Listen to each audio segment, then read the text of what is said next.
प्रणोति तस्मै तं गुह्यदेवात्मबुद्धिप्रकाशं मुमुक्षुर्वे शरणमहं प्रपद्ये मुमुक्षुर्वे शरणमहं प्रपद्ये।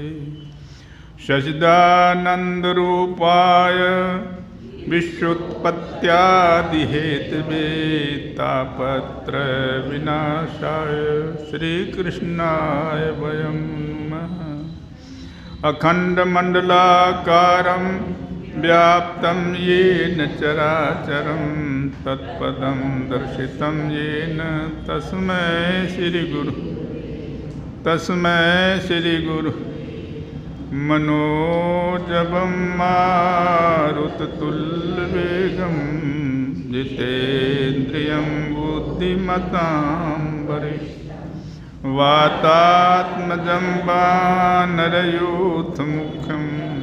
श्रीरामदूतं शरणं प्रपद्ये श्रीरामदूतं। हमारे पार्श्व में बैठे हुए महामंडलेश्वर स्वानाम धन्य शिवानंद जी महाराज, वाम पार्श्व में उपस्थित गुरु मंडल आश्रम के उत्तराधिकारी स्वानाम शिव स्वरूप जी, माता एवं बहनों, भगवत प्रेमी सज्जनों, आप आत्म तत्व का विवेचन श्रीमद् भागवत के माध्यम से सुन रहे हैं। कल आपने अंतरिक्ष ने जो कुछ कहा उस संबंध में आप सुना और उसी का प्रकरण चल रहा है। अंतरिक्ष ने कल जो कुछ कहा, गुणैर्गुणा सह भुंजान आत्म प्रद्युते प्रभु मन्यमानम इदम सृष्ट्वा आत्मानं ही सज्जते। एक कल सुना था, उसी को मैं पुनरावृत्ति कर रहा हूँ थोड़ा लिंक जोड़ने के लिए। देहाभिमानी जीव अंतर्यामी के द्वारा प्रकाशित हृदयों के द्वारा विषयोक्त भोग करता है, गुण गुण का भोग करता है। शब्द गुणकम आकाशम, आकाश का गुण क्या है? शब्द है। और आकाश का गुण शब्द है और गुण ग्राह्यम रूप गुण ग्रहण करना अग्नि का स्वरूप है। तत्र गंधवती पृथ्वी, पृथ्वी गंध का से ही पृथ्वी को जाना जाता है। तो और सबके इंद्रिय हैं। आकाश की इंद्रिय कौन है? स्रोत। अग्नि की इंद्रिय क्या है? कौन है? नेत्र। घ्राण की पृथ्वी की इंद्रिय क्या है? नाक। रसना की इंद्रिय क्या है? जिह्वा। तो सब अपने अपने गुणों को ही अपने अपने को ग्रहण करता है। जिसका जो गुण है वही ग्रहण करता है। इसीलिए पहले बतलाया था देवा अधीनो शरीरे अस्मिन गुना भाव्यन कर्मणा। देवता का अधीन शरीर है, गुण गुण को उपयोग करता है। लेकिन पंचभूतों के द्वारा सब ग्रहण होता है, लेकिन अपना स्वरूप न जान करके उसी पंचभूतों में हम आसक्त हो रहे हैं। शरीर को अपना मान रहे हैं कि मैं ग्रहण कर रहा हूँ, मेरा शरीर है, मैं उपयोग कर रहा हूँ। बंदेगा कौन? तो कहते हैं यही प्रभु की, भगवान की माया। यही अहंग भाव जो हमारा आ रहा है यही प्रभु की माया है। और दूसरे श्लोक में बोला है कर्माणि कर्म भी कुर्वन् सन्निमित्तानि देवव्रत ततत कर्म फलम गृहन् भ्रमति सुखेतरम। संसार में आवागमन के चक्र में पड़ने का कारण ये है, कल मैंने बोला था कर्मोदय कर्म फलानुरागात तत्रानुन्तिन तरंति मृत्यु सदर्थ योगावगमात् समन्तात् प्रवर्तते भोग योगे निदेहि। कि कर्म का जब उदय होता है तो कर्म के फल को भोगने के लिए हम चेष्टा करते हैं, उसी में सारा जीवन हमारा बीत जाता है। सदर्थ योगात, जो आत्मा हमारे अंदर है जो सत्य वस्तु है उसको हम नहीं जानते। असत्य में ही सारा जीवन बीत जाता है। और दोनों अलग अलग नहीं हैं। वेद कहता, उपनिषद कहता, श्वेतासुर उपनिषद के मंत्र को उठा कर देखो, संयुक्त में तत्क्षरम अक्षरं च, संयुक्त में तत्क्षरम अक्षरं च व्यक्ता व्यक्त भरते विश्वस्य अनिशश्च आत्मा बद्धते भोक्तृभावात् ज्ञात्वा देवम मुंचते सर्वपाशम। जब जीव आत्मस्वरूप है तो अनीश कैसे बना? बंधन में आ नहीं सकता। बंधन में क्यों आ रहा है?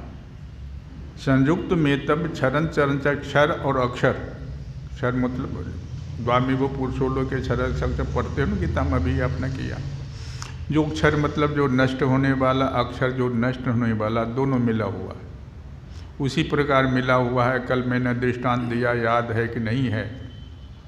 एक राजा के पास राजा ने प्रश्न किया कि परमात्मा कहाँ रहते, तो दूध मंगाया और उसको उंगली से ढूंढने लगा कि इसमें मैं घी ढूंढ रहा हूँ। तो बोलो दूध में घी है ही नहीं है? दूध में घी है। जैसे दूध में घी है उसी प्रकार ये संसार में परमात्मा है। दूध में घी कहाँ है?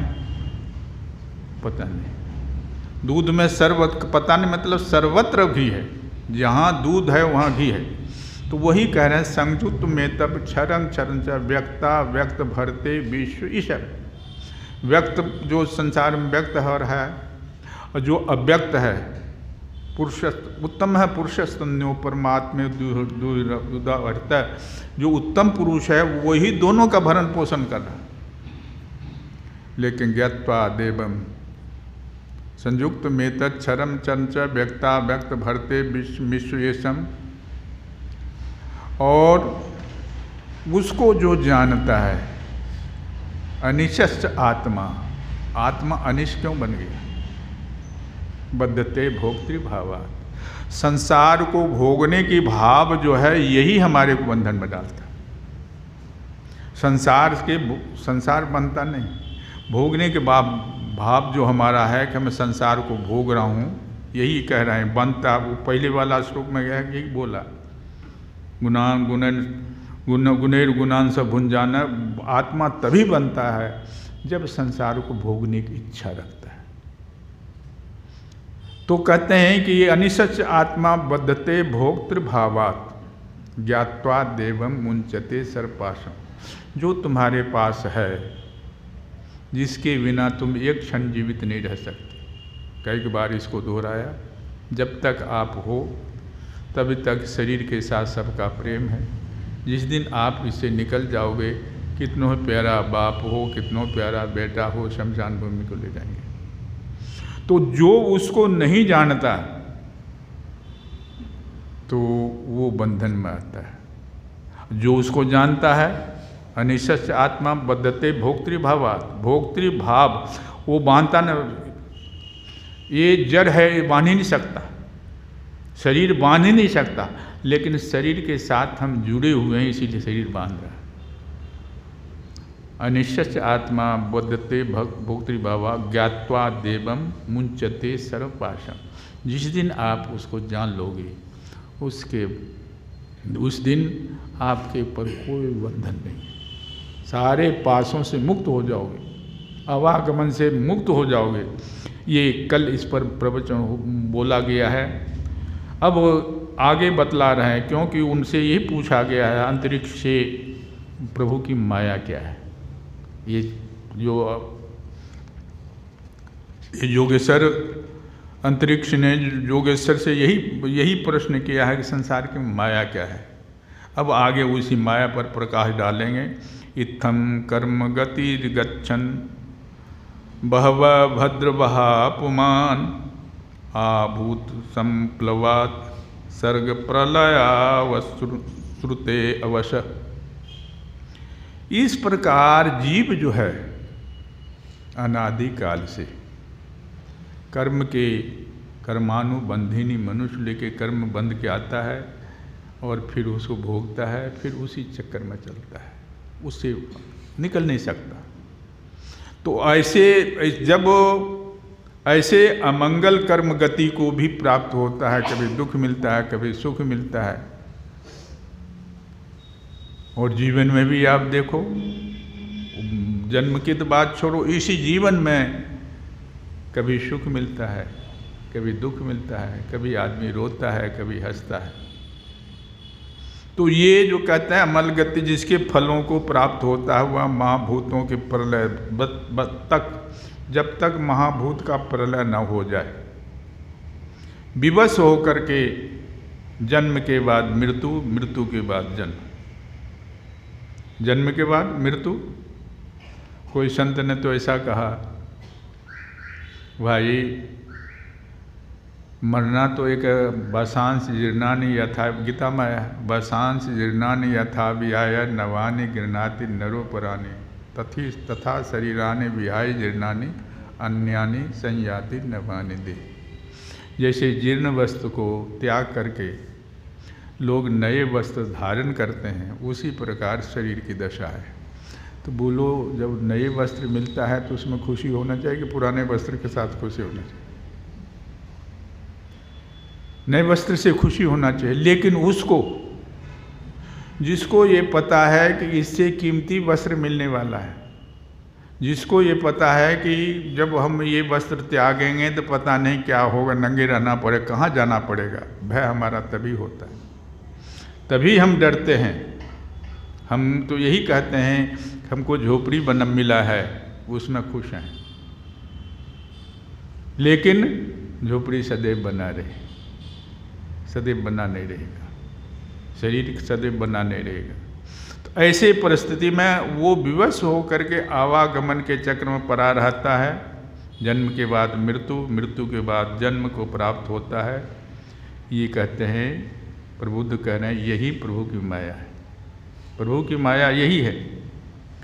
धातु प्लवब आसन्ने व्यक्तम द्रव्यगुणात्मकम अनादि निधन काले या व्यक्तायापकर्षति। जब पंचभूतक प्रलय के समय होता, कहूँ कि एक बात ध्यान रखना, चाहे संसार हो चाहे शरीर हो, संसार यदि बना है तो एक दिन संसार का विनाश भी होगा। जिसका उत्पन्न हुआ है उसका मृत्यु भी निश्चित है। जाता से दुर्वृत्ति, संसार भी बनाया है, परमात्मा ने बनाया है, तो इसका विनाश भी होगा। तो जब वो पृथ्वी पंचभूतों का प्रलय का समय आता है, उस समय की स्थिति बतला रहे हैं। तब अनादि अनंत काल स्थूल तथा सूक्ष्म द्रव्य गुण समस्त व्यक्त सृष्टि को अव्यक्त की ओर, उसके मूल कारण की ओर खींचता है। समझे? जैसे आप एक मोटी सी बात का एक बार उदाहरण दिया, जब आप रामदास आश्रम में आते हैं तो रामदास के तरफ खींचा जाते हैं, रामदास के तरफ आपके सत्संग तरफ का बढ़ता है। और जब आप घर जाना चाहें तो बिल्कुल विपरीत, उल्टा, जिस रास्ते से आए उसी रास्ते से उल्टा आपको घर के तरफ जाना पड़ेगा। उसी प्रकार जहाँ से जैसे सृष्टि हुई है, ये सांख्य शास्त्र की सृष्टि बताता था, मूल प्रकृति अविकृति महदादय सप्त प्रकृत विकृत है षोडकस्तु विकारो न विकृति न विकृति प्रकृति न विकृति पुरुष है, न प्रकृति न विकृति पुरुष है। तो कहते हैं कि जैसे मूल प्रकृति माया है, त्रिगुणात्मक है, और त्रिगुणात्मक होने के कारण आप जितने भी सृष्टि हैं सब में तीनों गुण मौजूद हैं। इसको कई बार द्वारा रोज रिपीट कर रहे हैं। उसको हमें शास्त्र के द्वारा प्रमाणित करने की जरूरत नहीं। वो अपने मन को टटोलने कि एक जैसा मन नहीं रहता, हर समय मन में परिवर्तन होता रहता है, कभी सात्विक भाव, कभी राजसिक भाव, कभी तामसिक भाव। तो कहते हैं कि जब वो सृष्टि होती है, सबसे नीचे की सृष्टि इंद्रियां हैं। इंद्रियों विषय के, संसार के विषय इंद्रियां पकड़ते, इंद्रियां अपने कारण में लीन हो जाती है, और पंचभूत अपने कारण में कैसे लीन होती है, इंद्रियां कैसे अपने पंचभूत कारण में लीन होता है, ये सब विवरण इसी भागवत के माध्यम से आपको बतला रहे हैं। कहते हैं अपनी ओर विपरीत दशा में आकर्षित होती, खींचता है, यही भगवान की माया। क्योंकि जब सृष्टि हुई तो आगे सर्ग हुआ, विसर्ग का मतलब विपरीत जा रहे हैं, तो वही प्रभु की माया है। अब उस समय परिस्थिति कैसी बनती है भागवत वर्णन कर रहे हैं। शतवर्षायानि वृष्टिर्भविष्यति उल्वनः भुवि तत्कालो उपचितोष्णार्को लोकास्त्रीन् प्रतपिष्यति। उस समय पृथ्वी पर लगातार 100 वर्ष तक भयंकर सूखा पड़ता है। जब प्रलय का समय आता है तो 100 वर्ष तक पृथ्वी पर सूखा पड़ता है, अर्थात वर्षा नहीं होती। वर्षा बिल्कुल नहीं होती। प्रलय काल की शक्ति से सूर्य तपता, उष्णता की ओर बढ़ जाती है तथा तीनों लोकों को तपाने में लगता है, तीनों लोकों को ताप में डाल देता है। कहते हैं यही प्रभु की माया है।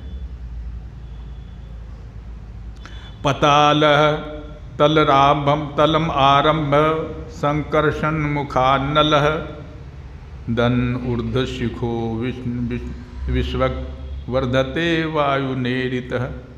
उस समय शेषनाग संकर्षण, जिस पर पृथ्वी टुका हुआ है, उसके मुख से आग निकलती है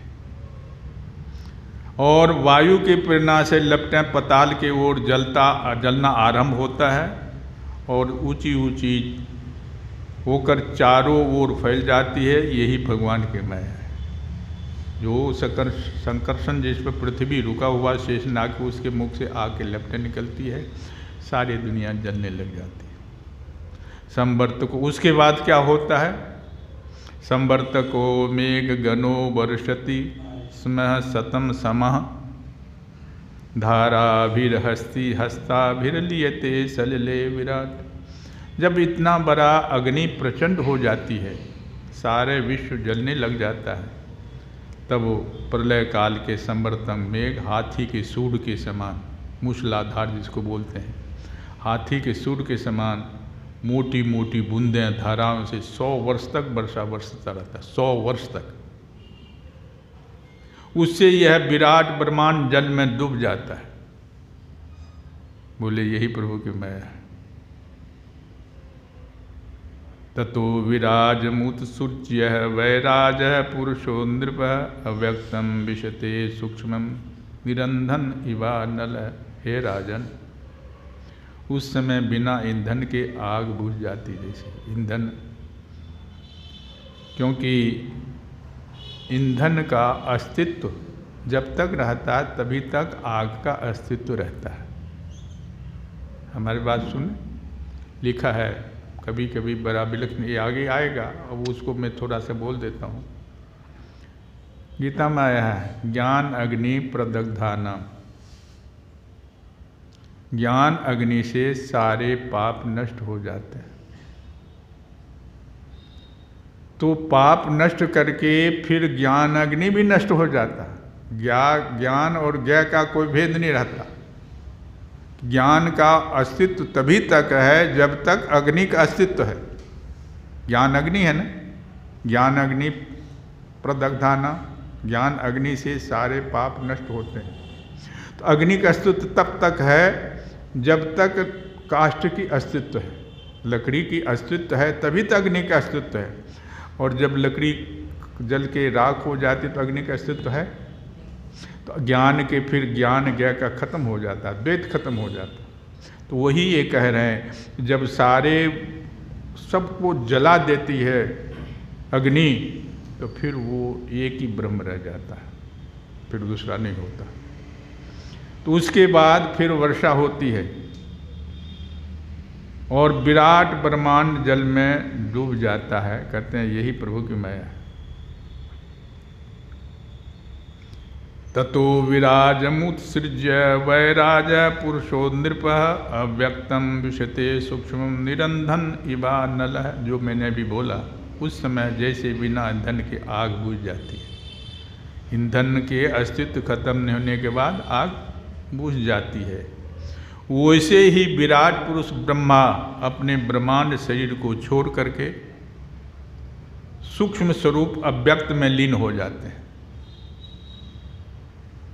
और कहते हैं यही प्रभु की माया है। क्योंकि कोई व्यक्त रहता नहीं, द्वैत भाव नहीं रहता, उसी ब्रह्म में लीन हो जाते हैं। जैसे कैसे होता है, कहते हैं कि फिर क्या होता है, वायुना हत गंधा भू सलिलात्वाय कल्पते सलिलम तद्धृतरसम ज्योतिर्व्यासो अकल्पयेत। कहते हैं कि तत्र गंधवती पृथ्वी, गंध पंच तन मात्रा यदि लेंगे सृष्टि में, 5 तन मात्रा से सृष्टि हुई है। गंध मात्रा से पृथ्वी, रूप तन मात्रा से अग्नि, रस तन मात्रा से जल और शब्द तन मात्रा से आकाश, स्पर्श तन मात्रा से वायु। तो कहते हैं कि वायु पृथ्वी को वायु जो है पृथ्वी के गंध खींच लेती है, क्योंकि गंध से पृथ्वी बनी है तो गंध को खींच लेती है वायु, जिससे वह जल के रूप में परिणत हो जाता है। पृथ्वी के जब गंध खींच लेते हैं वायु तो पृथ्वी क्या हो जाता है, जल रूप में परिणत हो जाता है। एक आदमी ने पूछा मेरे से, महाराज कोई व्यवहारिक बात बतलाओ कि संसार की सृष्टि कैसी होती है, व्यवहार में बतलाओ, ये तो आपने शास्त्र की बात बताई।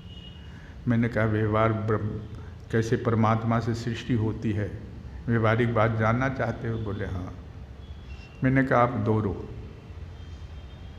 आकाशाद वायु लिखा ने, वाकाशाद वायु, वायु अग्नि, अग्निराप, आप अद्भि। तो कहते हैं कि अद्भिर पृथ्वी, आकाशाद वायु, वायु अग्नि, अग्निर अद, अद्भि, अद से पृथ्वी पैदा होती है, जल से पृथ्वी पैदा होती है। तो आप खुले आकाश में दौड़ो, खुले आकाश में दौड़ोगे तो व्यायाम से आपके अग्नि, शरीर का अग्नि पैदा होगी, उष्णता आएगी कि नहीं है? उष्णता के बाद क्या होगा? पसीना आएगा, पसीना सूख जाने के बाद शरीर के ऊपर मैल आ जाएगा। देखो आकाशाद वायु, आकाश में जब दौड़ोगे, खुले मैदान में दौड़ोगे तो आकाश हुआ, खुले मैदान आकाश हुआ, उसमें दौड़ोगे तो शरीर से वायु निकलेगी, वायु के बाद शरीर के अंदर अग्नि पैदा होगी, अग्नि पैदा होने से पसीना आएगा, पसीना सूख जाने के बाद पृथ्वी आ जाए। तो वही ये कह रहे हैं, वायु पृथ्वी गंध खींच लेती है, गंध खींच लेती जिससे वह जल के रूप में परिणत हो जाती है। और जब वही वायु जल के रस को खींचती है, खींच लेती है, तब वह जल अपना कारण अग्नि, क्यों अग्नि से जल पैदा हुआ। यही कहते हैं ये प्रभु की माया है। हतरूपम तु तमसा वायो ज्योति प्रलीयते हतस्पर्शोवकाशेन वायुर्नभशीलीयते। जब अंधकार अग्नि का रूप छीन लेता है, अग्नि का रूप अंधकार छीन लेता है, तब वो अग्नि वायु में लीन हो जाती है। और जब आकाश वायु स्पर्श छीन लेता है, अवकाश जो है आकाश के वायु स्पर्श जब छीन लेता है, तब वह आकाश भी लीन हो जाता है, अब आकाश भी समाप्त होता है। कहते हैं यही प्रभु की माया है। कालात्मना हत गुणम नभ आत्मनि लीयते इंद्राणि मनोबुद्धि सह वैकारिक नृपः प्रविशन्ति अहंकारम स्वगुणेर महात्मनि। हे राजन, काल रूप ईश्वर आकाश शब्द गुण को हरण कर लेता है, शब्द गुण कम आकाशम, जिससे वो तामस अहंकार में लीन हो जाता है। अहंकार भी 3 प्रकार को, तामस अहंकार, राजस अहंकार, सात्विक अहंकार। तो कहते हैं कि आकाश के शब्द गुण को जब हरण कर लेता है परमात्मा, काल रूप परमात्मा, तो जिससे वो तामस अहंकार में वो लीन हो जाते। क्यों? अहंकार से सृष्टि होती है। मैंने अभी बोला ना मूल प्रकृति अविकृति महदाद सप्त प्रकृत विकृत सोट कस्तु विकारो न प्रकृति न विकृति पुरुष। प्रकृति महद को सृष्टि करती है, महद से अहंकार पैदा होता है, अहंकार पंचतन मात्रा, पंचतन मात्रा से पंचभूत का जन्म होता है, पंच पैदा जो होता है पंच तन मात्रा से पंचभूत और एकादश इंद्रियां। तो वही ये कह रहे हैं तामस अहंकार में लीन हो जाता है कौन? शब्द आकाश, और इंद्रियां और बुद्धि राजस अहंकार में लीन हो जाता है। इंद्रियां और बुद्धि राजस अहंकार में लीन होता है। मन सात्विक अहंकार से उत्पन्न हो देवताओं के साथ सात्विक अहंकार में लीन हो जाता है, तथा अपने 3 प्रकार के कार्यों के साथ अहंकार महत्त्व में लीन हो जाता है। अहंकार भी महत्त्व, तीनों कारण जो हुआ सात्विक राजसिक तामसिक, तीनों अहंकार प्रकृति में लीन हो जाता है। महत्त्व प्रकृति जो है मूल प्रकृति जिसको मैंने बोला लीन हो जाता है। फिर उस उल्टे कर्म से ये कर्म हुआ बिना विनाश का, प्रलय का, और यदि जन्म होगा तो बस जैसे मैंने बोला मूल प्रकृति विकृति महदाद सप्त प्रकृत विकृत है, इसी ढंग से होता है। ऐसा माया भगवत सर्ग स्थिति कारिणी तिर्वर्ग वर्णितास्मि किम भूय श्रोतुमिच्छति। कहते हैं हे राजन, यह सृष्टि स्थिति संहार करने वाले तीन गुणमयी जो माया है, त्रिगुणमयी माया जो है, इसका हमने आपसे वर्णन किया। अब आपको और क्या सुनना है? ये प्रश्न कर रहा है कौन? प्रबुद्ध। अब राजा कह रहा है, क्या राजा कह रहा है? अथे तामेश्वरी माया दुस्तराम कृतात्मभि तद तरंतंज स्थूलोधियो महर्ष इतम उच्चताम। कहते नेमी राजा पूछता है, प्रभु महर्षि, इस प्रकार जो माया का आप स्वरूप बतलाए, इसका पार करना तो मनुष्य के लिए कठिन है। कहना शैला है, लेकिन इसको पार करना कठिन है। पहले मन को ले लो, मन नहीं पकड़ा जाए बहादुर जवान है, करत रहे खुरकंद बड़ा शैतान है। मन पहले नहीं पकड़ा जाता है, औरों की बात तो छोड़ो।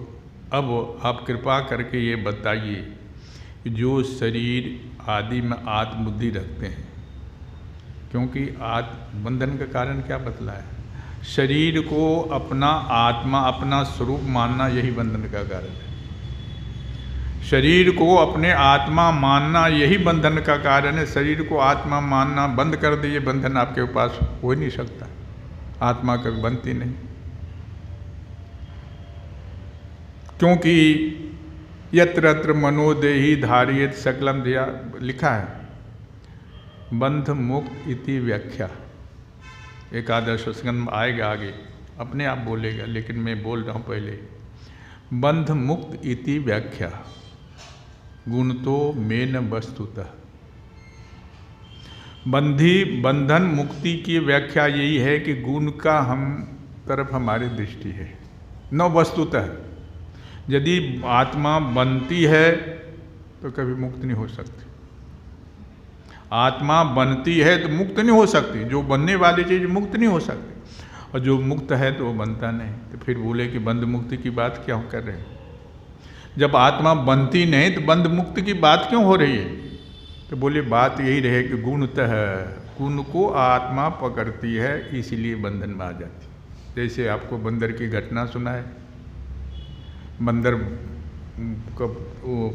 जो क्या बोलते हैं उसको, बर्तन, चुक्का बोलते हैं उसको, कुछ बोलते हैं कुरबा बोलते हैं, जो कुछ बोलें, बर्तन जो डाल रखा है जिसमें चना पकड़ा है, तो चना को बंदर ने पकड़ा है, बंदर को चना ने नहीं पकड़ा।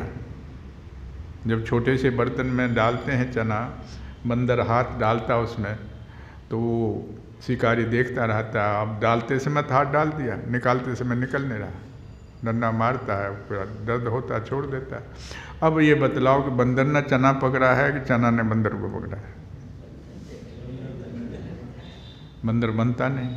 इसी प्रकार कहते हैं कि बंध मुक्त इति व्याख्या, बंधन मुक्ति की व्याख्या गुणतः, गुण को हम पकड़े हुए हैं तो भी हम बंधन में हैं। जिस दिन गुण छोड़ दें, अभी हम बोला ना, बद्धते भोक्तृभावात्, भोग की भावना है, गुण तो रहेगा, शरीर के अंदर आत्मा तो रहेगी, लेकिन बंधते भोक्तृभावात्, संसार को भोगने की इच्छा, शरीर मैं हूँ, ये भावना ही आपको बंधन में डालता है। यही ये कह रहे हैं कि मन को बस में नहीं कर पाए। अब आप कृपा करके ये बताइए कि जो लोग शरीर आदि में आत्मबुद्धि रखते हैं, बंधन के कारण है शरीर को आत्मबुद्धि, शरीर मेरी आत्मा है, मैं ही शरीर हूँ, तथा जिसकी मोटी समझ में है वे अनायास इसे कैसे पार कर सकते हैं, इसका उपाय बतलाइए। क्योंकि आत्मबुद्धि सभी रखते हैं, तो जो ऐसे मोटी बुद्धि वाले व्यक्ति हैं, जो साधना करने वाले बच्चों लोग, साधारण व्यक्ति, उसका उद्धार कैसे होगा? बहुत सुंदर प्रश्न किया है। अब प्रबुद्ध, चौथा नंबर का प्रबुद्ध कह रहा है, कर्माणि आरंभमानानां दुःखहन्ते सुखाय च पश्चेद पाग विपर्यासं मिथुनं चारिणां निर्मा। चौथे योगेश्वर प्रबुद्ध कह रहे हैं कि परिवार में फंसे हुए स्त्री पुरुष संबंध आदि बंधनों से बंधे हुए संसारी मनुष्य सुख की प्राप्ति के लिए कर्म करता है।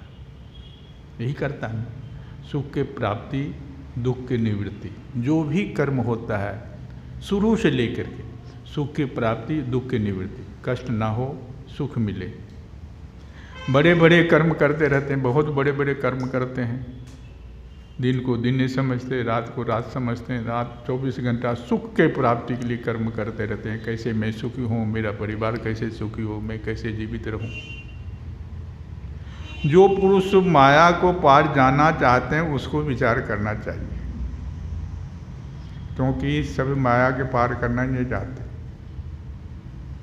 ये भाव, क्योंकि कोई व्यक्ति कच्ची धीर है, प्रत्यक आत्मानं व्यक्षत,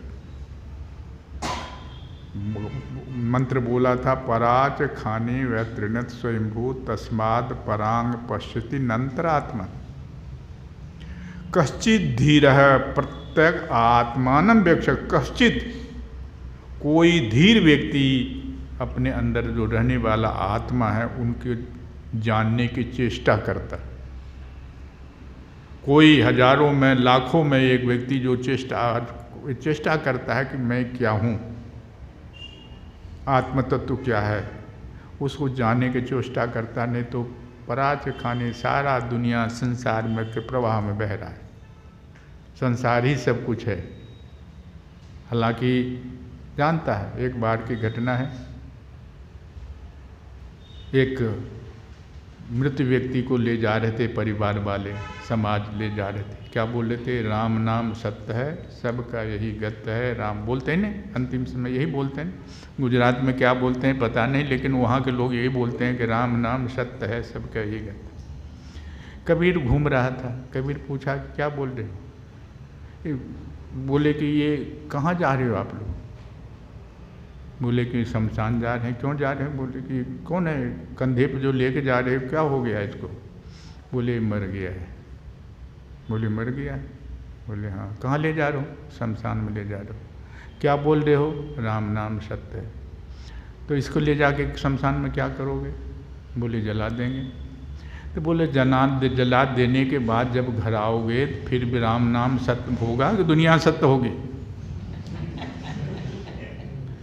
अब वो ले जा रहे हो तो कह रहे हो राम नाम सत्य है, घर आने के बाद भी राम नाम सत्य होगा कि दुनिया सत्य होगी? तो ये कह रहे हैं कि जब व्यक्ति जो माया को पार करना चाहते हैं वो कर्म के फल को पहचाने। मैंने इसीलिए बोला था परीक्ष लोकान कर्मचितान ब्राह्मणो निर्वेदा मायास्त नास्त कृते कृते। जो कर्म का फल आपको मिल रहा है उसको आप परीक्षण करें कि उसके साथ आपका क्या संबंध है। ये तो कर सकते हैं। यदि ये नहीं कर सकते हैं तो मनुष्य की श्रेणी में आप नहीं आते। आहार निद्रा भय मिथुनञ्च सामान्य में तत्पशु भी नराणाम धर्मो हि तेषाम अधिको विशेषो धर्मे नहीं ना पशु भी समान। देखो, भोजन करना, सोना, मकान बनाना, ये तो पशु के अंदर प्रवृत्ति। धर्मो हि तेषाम। अब ये जरा गहराई के प्रश्न है। धर्म लोग करते हैं, कहते हैं मैं धर्म तो कर रहा हूँ। क्या धर्म कर रहा हूँ? मंदिर में जाता हूँ, पूजा पाठ करता हूँ, दान पुण्य करता हूँ, तीर्थ यात्रा करता हूँ। करते हैं कि नहीं करते? तो इसको धर्म नहीं बोलते। ये इसको धर्म नहीं बोलते, इसको पुण्य बोलते हैं। जो कर रहे हो पुण्य है। पुण्य का अर्थ क्या होता है? पुण्यस्य फलम इच्छन्ति पुण्यम न कुर्वन्ति मानव। पुण्य का फल आपको मिलेगा। सहस्र गुण आया है रघुवंश में, एक पुस्तक में, सहस्र गुणाम उत्सृष्टुम आदत्तम ही रसंग्रवी। रघुवंश पुस्तक है। सहस्र गुणाम उत्सृष्टुम आदत्तम ही रसम रवि। आप बैंक में ब्याज करते हो, बैंक वाले को देने के लिए, अपने लेने के लिए? बतलाओ जरा। बैंक में पैसा जमा करते हो या पोस्ट ऑफिस में करते हो, जहाँ भी करते हो, तो वो रिटर्न लेने के लिए देते हो कि उनको दे देते हो? रिटर्न ब्याज सहित मिलता है। जो भी, जिस परिस्थिति में जो भी ब्याज हो उसके इंटरेस्ट लगा करके आपको रिटर्न देता है। तो जो भी पुण्य कर रहे हो वो आपको ब्याज सहित मिल रहा है। वो आपको ब्याज सहित मिलेगा। जैसे सहस्र गुणाम उत्सृष्टुम। सूर्य जो है जमीन से पानी लेता है, पृथ्वी से पानी खींचता है, लेकिन आकाश ब्याज सहित वापिस देता है। सहस्र गुणाम उत्सृष्टुम, 1000 गुना बना करके देने के लिए सूर्य जल देता है। तो ये जो कुछ कर रहे हो ये पुण्य है। मैं कई बार आपको दोहराया, सब व्यक्ति पंच दृष्टि तत्व दृष्टि से सब एक हो। शरीर दृष्टिया सब एक हैं, आत्म दृष्टिया सब एक हैं, लेकिन परिस्थिति दृष्टिया सब एक नहीं है। सबका परिस्थिति एक नहीं है। तो ये कहते हैं कि वही बड़े बड़े जो कर्म कर रहे हैं, यहाँ कह रहे हैं, वो जो कुछ है परिस्थिति किसने निर्माण किया? परमात्मा ने, कि आप अपने आप? तो ये कर्म करते समय विचार करो। यही कह रहे हैं, कर्मों के फल जिस प्रकार विपरीत होता है, और जो कुछ भी कर रहे हो,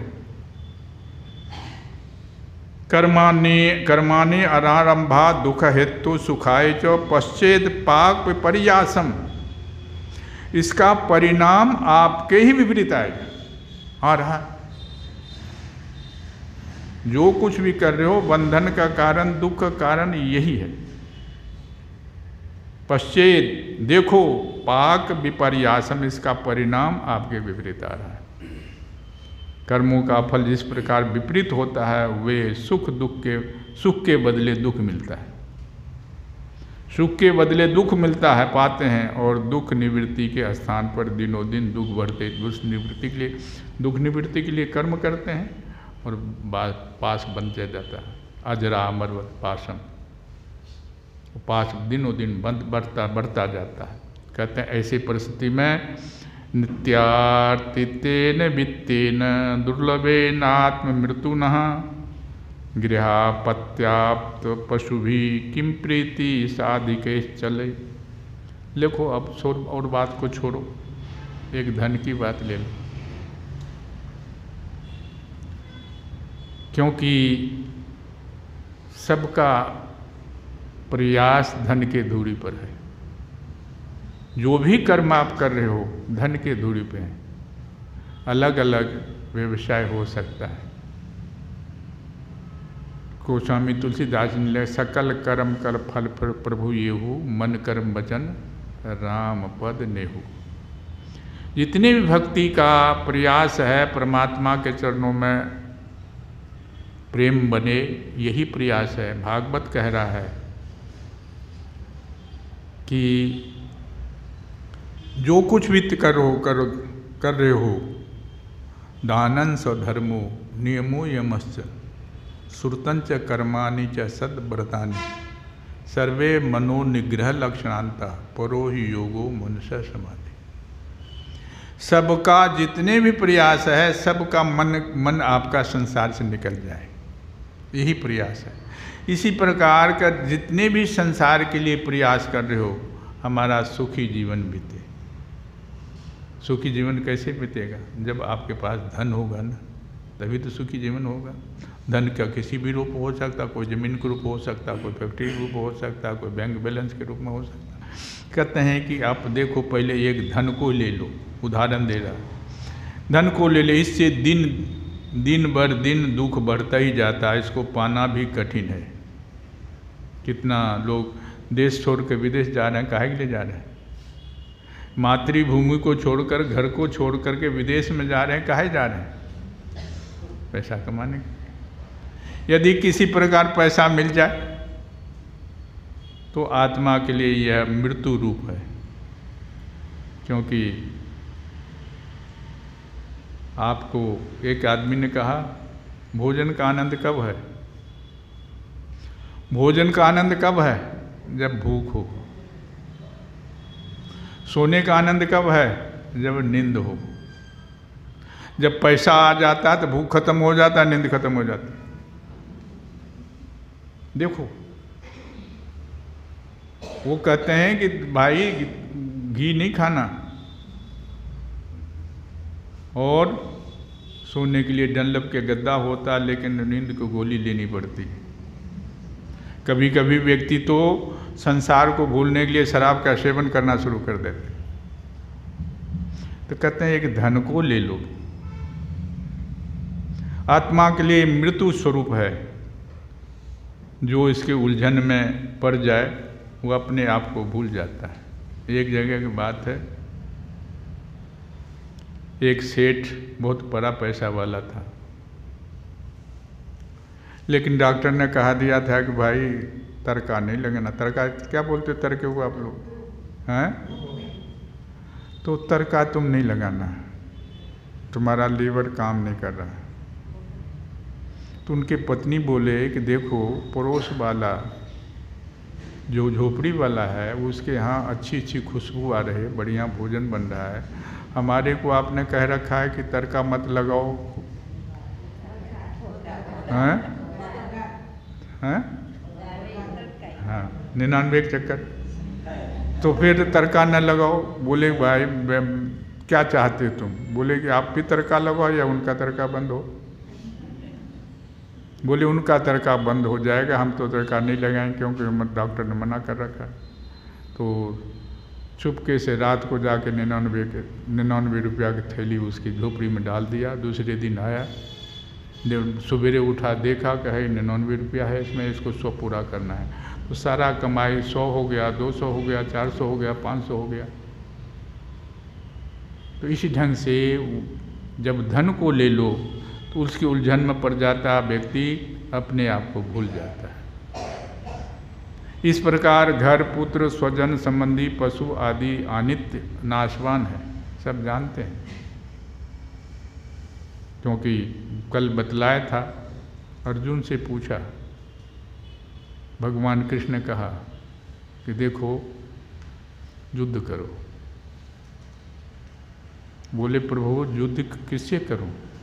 मामा है, भाई है, भांजा है, चाचा है, दोस्त है, इसके लिए आप बोले कि राज्य के लिए, बोले हस्तिनापुर राज्य के लिए कि तीनों लोक का राज मिले फिर भी मैं युद्ध नहीं करूँगा। बोले क्यों? बुरे संबंधी हमारा।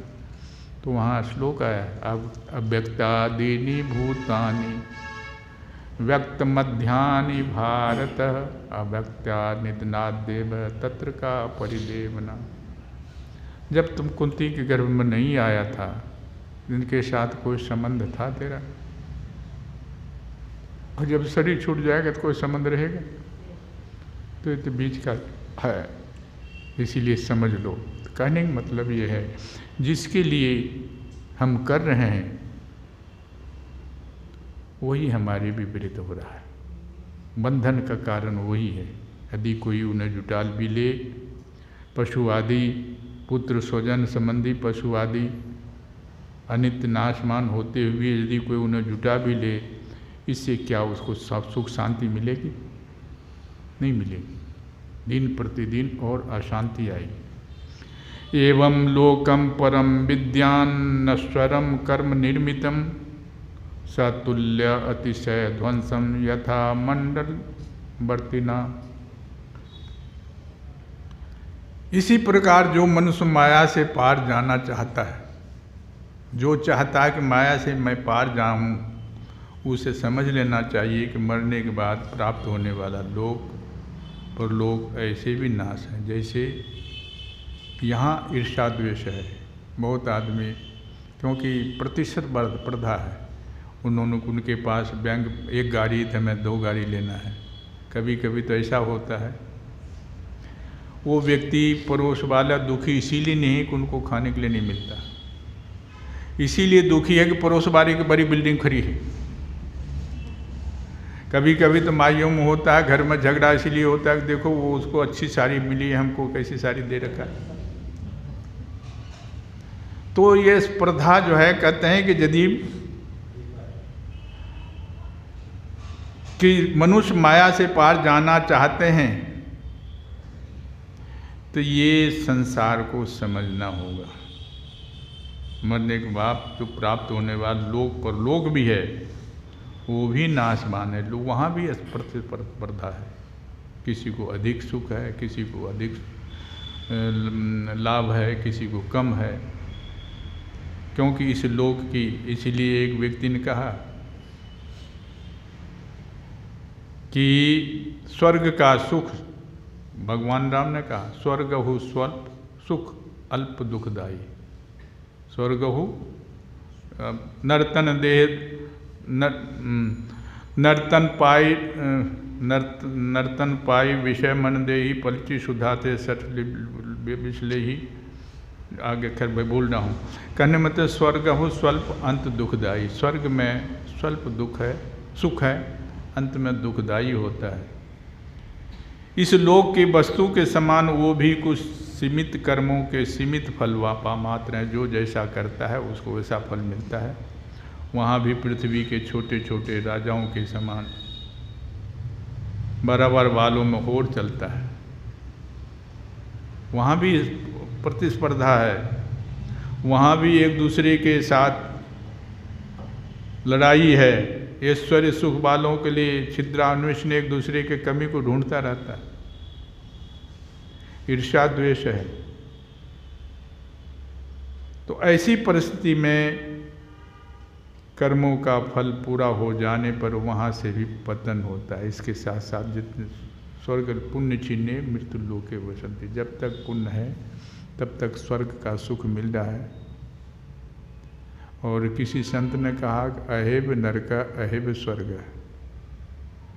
स्वर्ग नरक की बात वहाँ छोड़ दो, यहीं पे नरक है, यहीं पर स्वर्ग है। किसी के पास अभी बतलाए ना, किसी के पास मैंने क्या सबको देख रहे हो, किसी के बंगले ऐसे हैं करोड़ों रुपया का बंगला है और सारे सुविधा उसमें जुटा रखा है। किसी के पास ऐसा है कि बेचारा झोपड़ी में रात को कहीं एक किनारे में सोता है। क्या है? यही तो स्वर्ग है, यहीं पर नरक है, यहीं पर स्वर्ग है, यहीं पर नरक है, यहीं पर स्वर्ग है। एवं लोकम परम विद्यान नश्वरम कर्म निर्मितम सतुल्य अतिशय ध्वंसम यथा मंडल वर्तिन। इसी प्रकार जो मनुष्य माया से पार जाना चाहता है वह ये समझ लेना चाहिए कि मरने के बाद प्राप्त होने वाला जो छोटे छोटे राजा के बराबर आदि है, उसी प्रकार छोटे छोटे बड़े राजा छोटे राजा को परास्त कर देता है, बलवान निर्बल को दबा देता है, उसी प्रकार वहाँ भी संघर्ष है। तो फिर क्या करना चाहिए? आप प्रबुद्ध से राजा पूछता है फिर क्या करना चाहिए, माया को पार करने के लिए क्या करना पड़ेगा? बहुत सुंदर कहा है, इसको मैंने पहले भी बोला। तस्माद् गुरुं प्रपद्येत जिज्ञासु श्रेय उत्तमम शाब्दे पारे च निष्णातं ब्रह्म पुण्य समाश्रयम्। इसको पार होने के लिए तो एक ही उपाय है, तस्माद् गुरुं प्रपद्येत, किसी गुरु के पास। और गुरु के लिए मैंने कल बोला था मंत्र, उसको दोहरा रहा हूँ। गुरु के पास भी जा कर के कुछ नहीं ले पाएगा। परीक्ष लोकान कर्म चित्तान ब्राह्मण। जब तक संसार का परीक्षण नहीं करेगा, पूर्ण वैराग्य नहीं होगा, तब तक गुरु के पास भी कुछ नहीं मिलेगा। वही स्थिति होगी जैसे बनारस में नौका चलाने वाले की स्थिति बतलाए था ना, सारा रात नौका चलाया और वहीं के वहीं पकड़ा रहा। उसी प्रकार गुरु के पास जाओगे, जब तक वैराग्य नहीं होगा तब तक कुछ नहीं मिलेगा। और गुरु के पास चले गए, लिखा है आगे आएगा एकादश स्कंद में 11वां अध्याय में, एवं गुरुपासने भक्त, भी श्लोक बोल चुका हूँ, हालांकि सारा निचोड़ 3 दिन में आपको समझा दिया, आप तो केवल व्याख्या कर रहा हूँ, विस्तार कर रहा हूँ। एवं गुरुपासने के भक्त्या विद्या कुठारे निशिते निधीर, विद्या कुठारे निशिते निधीर विवृश्च जीव आसम प्रमत्तम संपत्तते च आत्मानम अतः त्यजस्त्रम। एवं गुरुपासनिक भक्त्या, केवल गुरु के समीप रहो। अब वो गुरु के समीप कैसे? अब कल मैं भूल गया, कल थी एकादशी, कल क्या थी? एकादशी। एकादशी के महत्व को जानते हैं? एकादशी किसको कहते हैं? एकादशी के महत्व को जानते हैं? एकादशी का मतलब क्या है? और एकादशी को क्या करते हैं? उपवास। उपवास करते हैं ना। उपवास का मतलब मीनिंग, वेदांती हो इसलिए वेदांत के दृष्टि से पूछ रहे। उपवास का मतलब क्या होता है? हाँ? उपवास का मतलब होता उपम समीपम, अपने ऊपर नहीं, अपने अंदर वास का। उप मतलब समीप, अपने समीप में वास करो। जब तक अपने समीप वास नहीं करोगे तब तक तुम्हारा कल्याण नहीं होगा। इसीलिए एकादशी का महत्व। और अपने समीप कैसे वास करोगे? एकादश इंद्रियों को फलाहार कराओ, सात्विक बनाओ। जब तक एकादश इंद्रियों पर कंट्रोल, एकादशी का मतलब 5 ज्ञान इंद्रियां, 5 कर्म इंद्रियां और मन, इसको जब तक आप अपने पास नहीं बैठाओगे, क्यों? संसार पराच कन बोला ना, पराच खानी वैत्र नेत्र स्वयंभू। किसी ने बोला कि हम क्या करें, कैसे बैठाएं? पराच खानी व्यतिरिक्त परमात्मा ने ऐसे व्यवस्था किया है कि संसार की तरफ इंद्रियां देख रही, नंतर आत्मा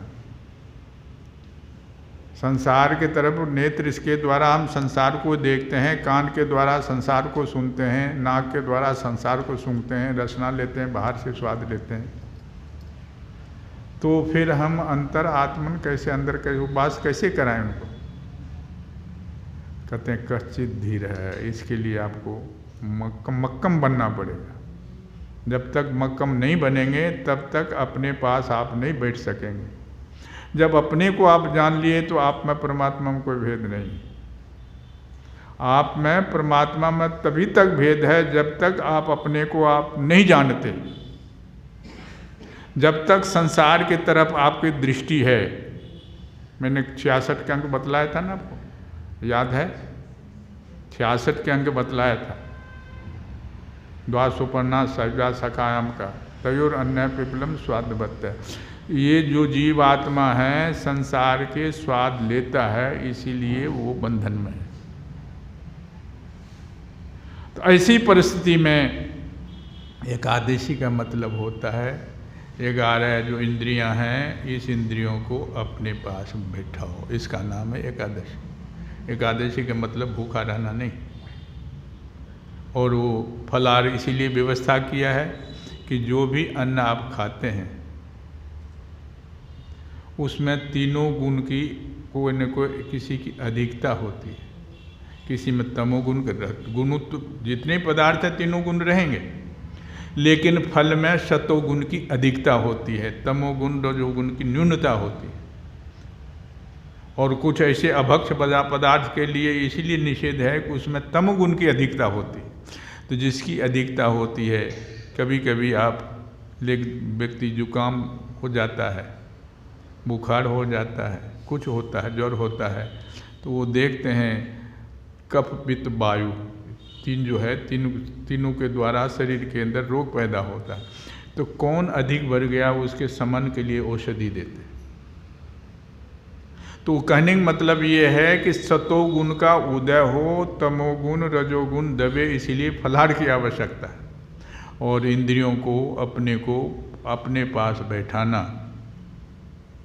इसका नाम उपवास है।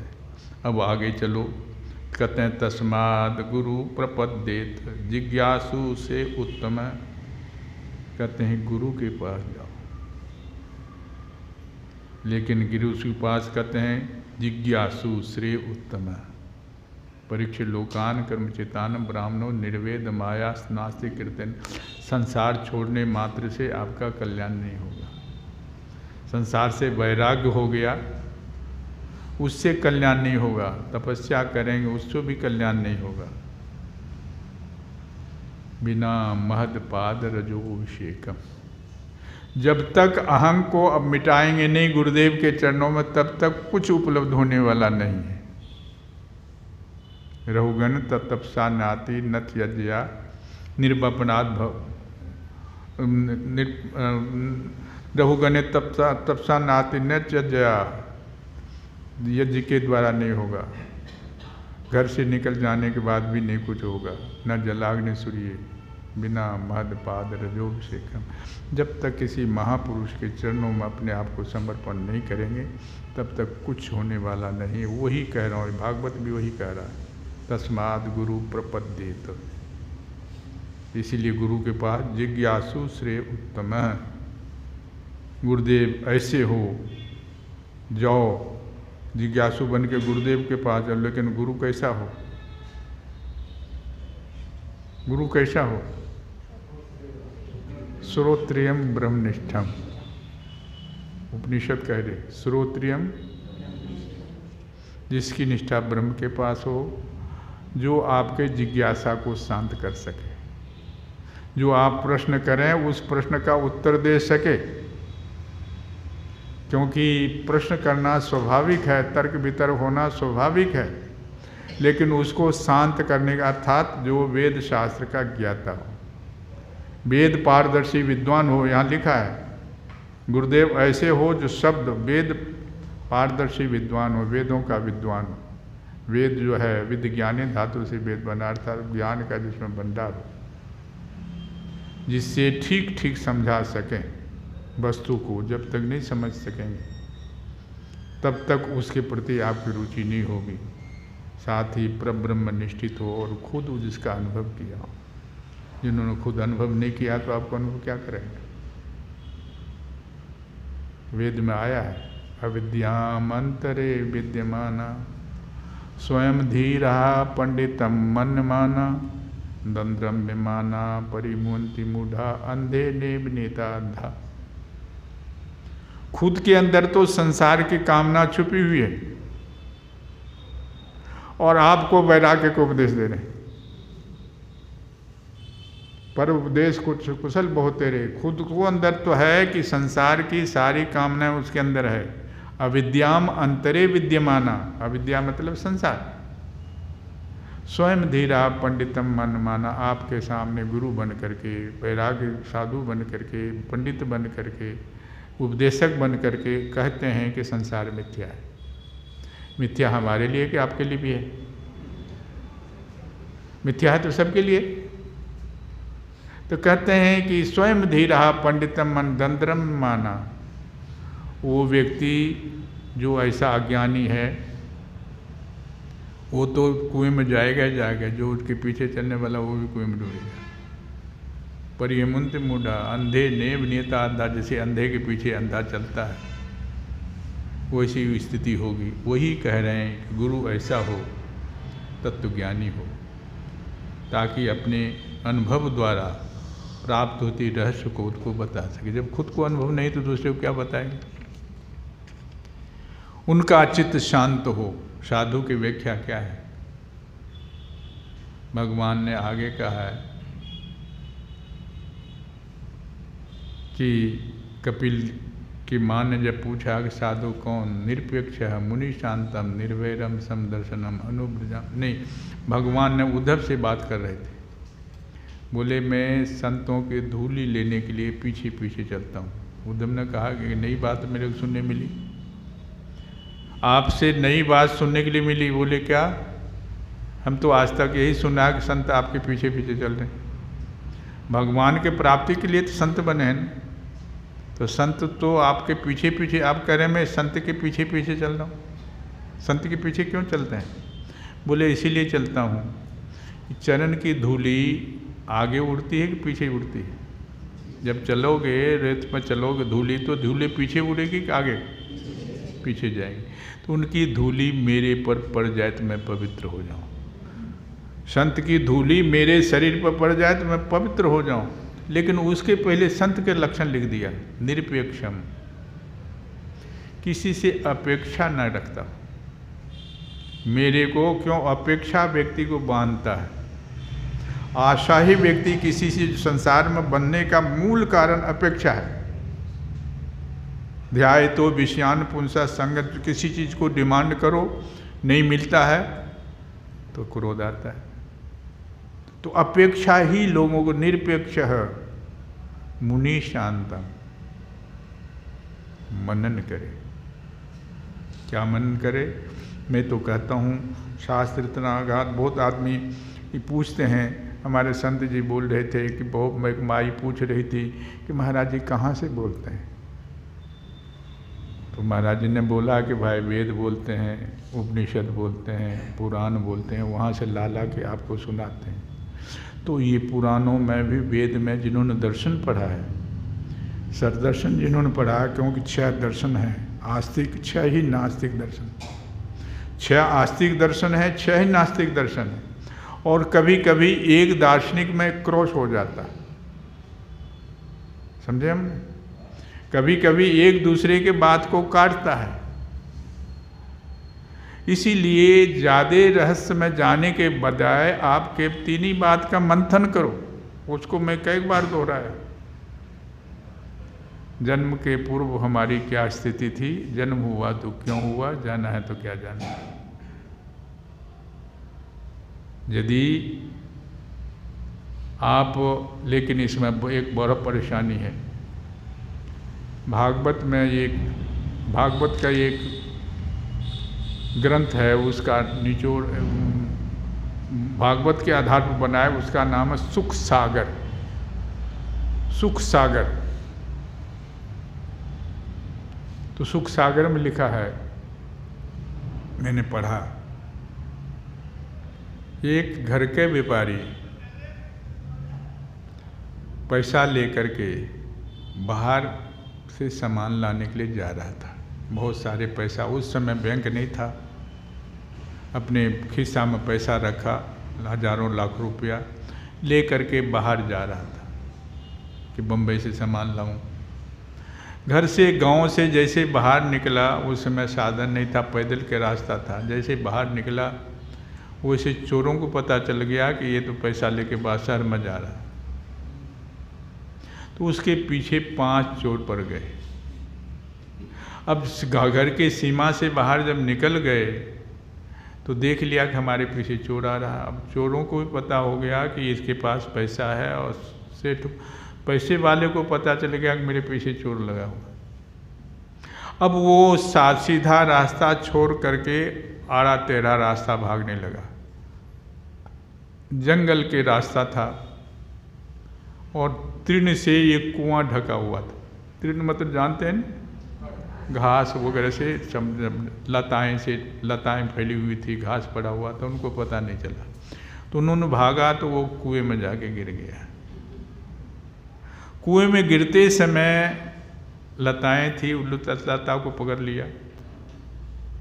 लता को पकड़ लिया तो लता को पकड़ के लटक गया, लेकिन नीचे देखता है तो एक बहुत दिन से अजगर उसमें पड़ा हुआ था, भूखा अजगर। उन्होंने कहा, सोचा क्यों अजगर करें चाकरी, पंछी करें न काम, 4 खंड 9 द्वीप में सबके दाता राम। अजगर ने सोचा कि मेरा आहार आ गया, लेकिन वो बीच में लटक गया। अजगर ऊपर देख रहा है कि कब गिरे मैं इसको खाऊं।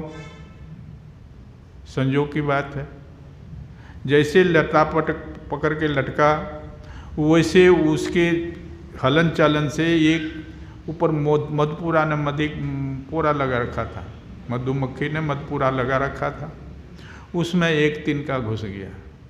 वो तिनका के सहारे उसमें से शहद गिर रहा है, और शहद ऐसे गिर रहा है ठीक उसके मुंह पर।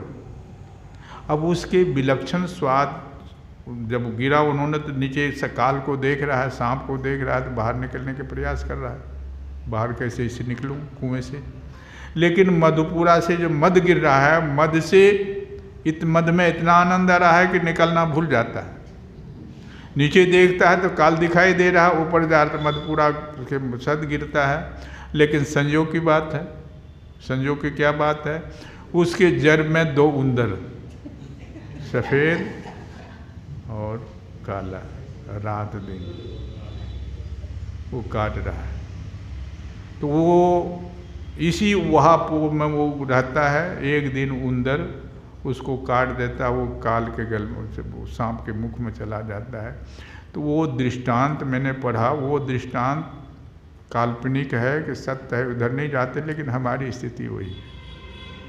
जब सत्संग में आते हैं तो वैराग्य होता है,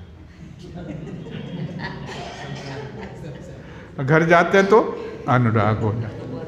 सारे सत्संग के बाद कपूर बन के उड़ जाता है, होता है कि नहीं? तो कहते हैं कि इसी प्रकार एक दिन ऐसा आता है कि व्यक्ति यह उहापों में सारा जीवन बीत जाता है। तो वो कहते हैं इसीलिए कि राजन, उसका चित्त कभी शांत नहीं होता, क्योंकि तत्वज्ञानी जो गुरुदेव हो, ताकि उनके अनुभव द्वारा प्राप्त हुई रस की बातों को बता सके, तो उनका चित्त तब शांत होगा। व्यवहार करके व्यवहार के प्रपंच में विशेष प्रवृत्ति न हो। और यदि ऐसा व्यक्ति व्यवहार में अधिक प्रपंच करेगा, व्यवहार करना कोई बुरा नहीं है, व्यवहार करना कोई बुरा नहीं। प्रपंच का मतलब क्या होता है? प्रपंच का मतलब होता है असत्य व्यवहार, दूसरे को फंसाने ठगने का व्यवहार। वैसे प्रपंच का मतलब होता है 5, प्रपंच का मतलब होता है 5, लेकिन 5 का मतलब ये होता है कि असत्य व्यवहार, छल कपट। यदि छल कपट करके हम संसार में प्रवृत्त होते हैं तो संसार भी बिगड़ता है, परमार्थ भी बिगड़ता है। अब मैं यही विराम देता हूँ। अब आगे का जिज्ञासु अपने गुरु के पास कैसे जाए और आत्म इष्ट देव को कैसे प्राप्त होगा, इस संबंध में कल आपके सामने हम रखेंगे, विषय रखेंगे। आज यहीं श्री रामचंद्र कृपालु भज मन हरन भव भय कंजलोचन कंज मुख कर कंज पद कंदर्प अगणित अमित छवि नवनील नीरज सुंदरम पटपीतमानोत्तरित रुचि शुचि नौमि जनक सुता भज दीनबंधु दिनेश राम निकंदनम रघुनंदनानंद कंद कौशल चंद्र दशरथ नंदन सिर मुकुट तिंडल तिलक चारुधार अंग विभूषणम आजान भुज सर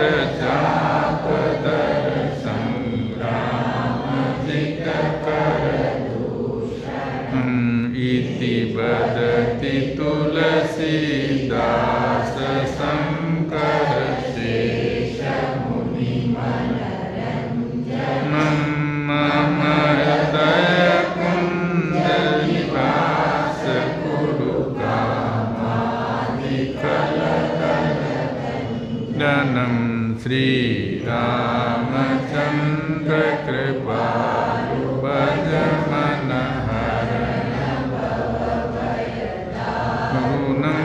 नव कंजलोचन कंज मुख कर कंज पद राजा रामचंद्र भगवान द्वारकाधीश सद्गुरुदेव महाराज। ओम नमः पार्वती।